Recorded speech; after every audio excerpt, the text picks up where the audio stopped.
Welcome to One Chemistry. This is 365 Chemistry series. Daily one question for you. Here you have toluene, in para position you have bromine. You are reacting with sodamide and ammonia. You have to guess what will be the final product. The answer is simple. If you know benzene mechanism, you are using sodamide and ammonia. Sodamide is a strong base, it abstracts the proton.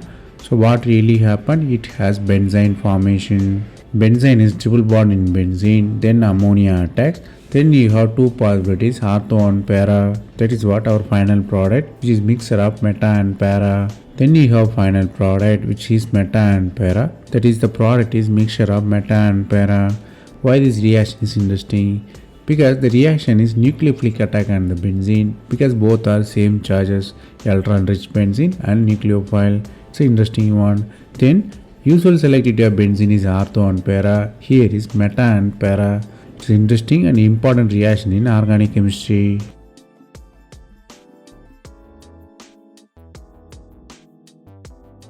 That's all from this video. Thanks for watching. If you have any suggestion, comment below.